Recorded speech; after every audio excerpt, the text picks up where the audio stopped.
Back. So today we're going to complete task number 4 of term 1. You can access my website by typing this into your URL, bit.ly/3k capital S small k capital M 4 and small I. Okay, so what are we doing today? We're going to look at task 3.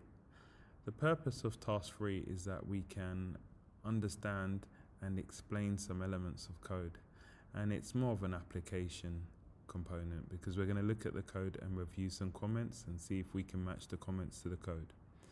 So let's have a look.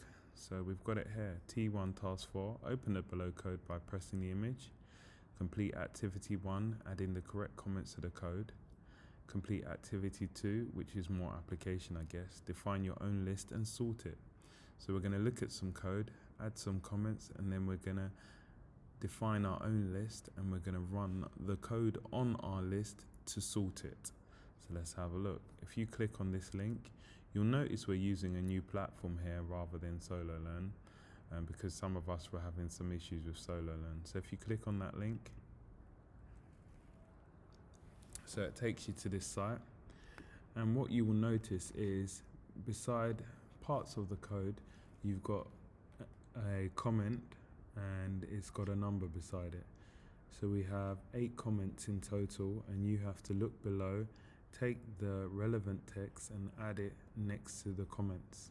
Then activity 2, we have to create our own list, a bit like this one but our own one, and then we have to sort it by using the bubble sort, and you can see it's done here with the existing list. So let's have a go. So comment 1, what do we know about comment 1? Well, essentially here we are naming a new method which is called bubble sorts, and we are receiving a list. So let's see which one is most appropriate as a comment, because we've given you the comments here below. Well, perfect. The first one is right there, receive lists. Okay, would any other one be appropriate? Repeat while the maximum, nope. Loop over the range, nope. Compare the item, nope. Swap out the order, nope. Increase the number, nope. So I guess that's going to be the appropriate one here. So if just copy and paste that, receive list. So we could have also added, named a new function, bubble sorts, but receive list was the most appropriate comment. Line number 4 and 5, we don't need to add a comment to those, but let's have a look what's happening here. We define a new variable, num items, and we say it's equal to the length of the items. That is how many items are in the list.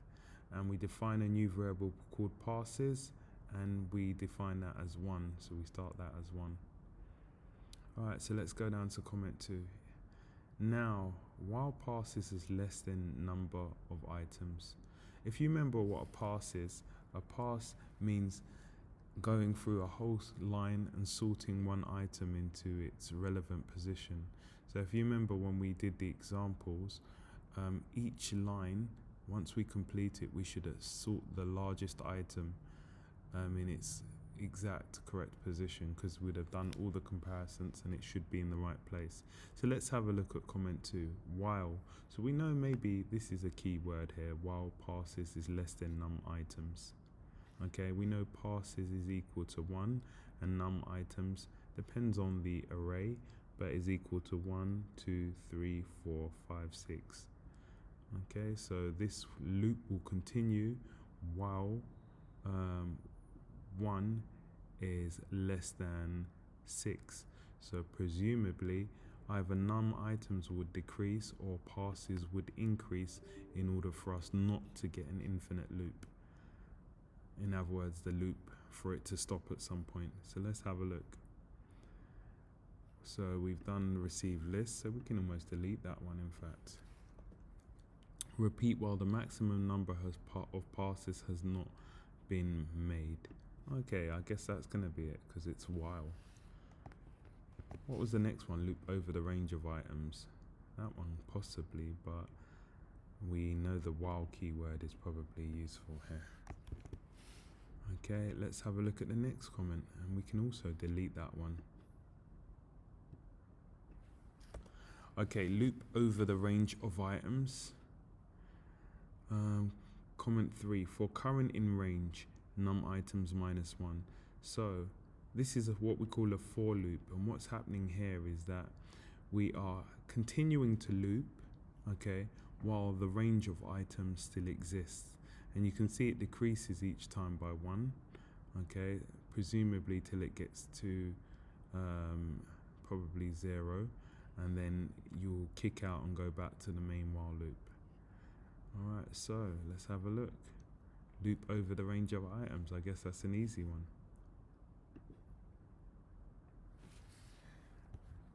And if you remember how the bubble sort works, we continue to loop over our items until we sort each line.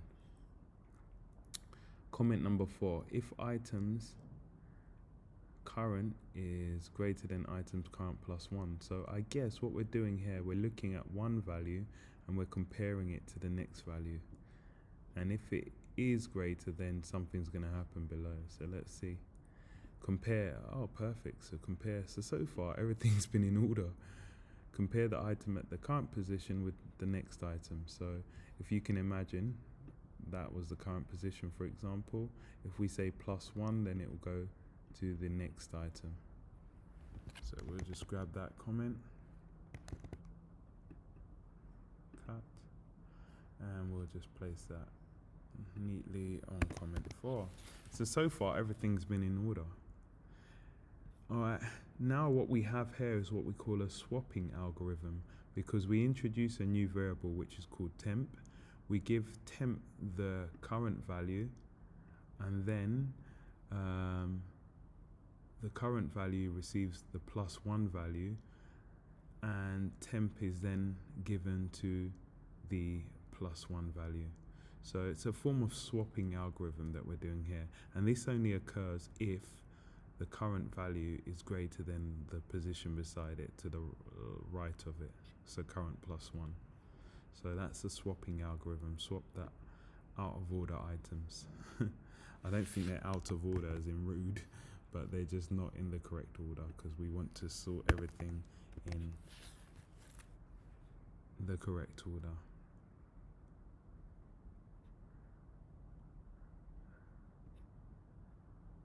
Ascending order, that is, from smallest to largest. So comment 6, passes equals passes +1. So at this point we're increasing passes by 1 once the for loop has completed, and the reason for that is so we can move on to the next element to position that accordingly. So increase the number of passes by 1, and that's what stops our while loop from being an infinite loop. So we just drop that there. Let's go down, and we've got sorted list and unsorted list.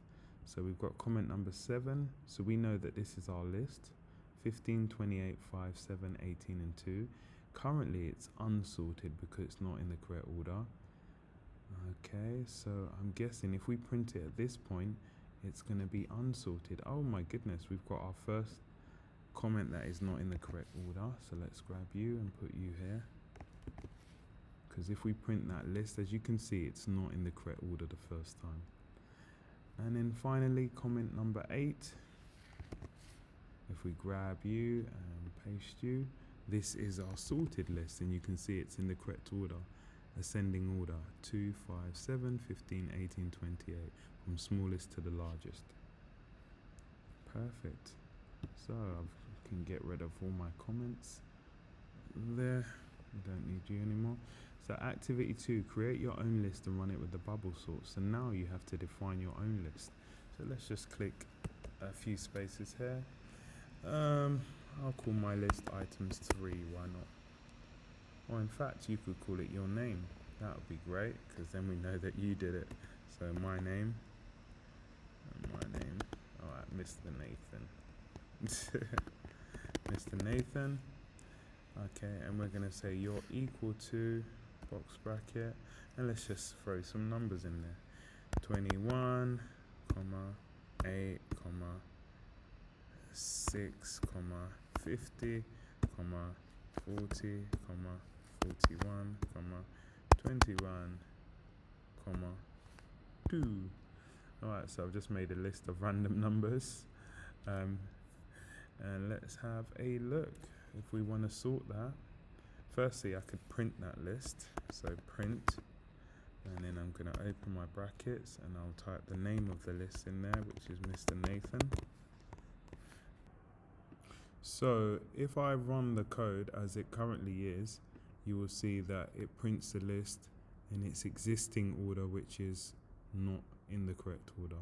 So what I will do just below that line, I will now add this line, which is print bubble sorts. So I'm using the bubble sort again, and then the argument to the bubble sort method is Mr. Nathan, which is my list. And then if I run the code again, it should sort it in the correct order. So now you can see the line is in the correct order.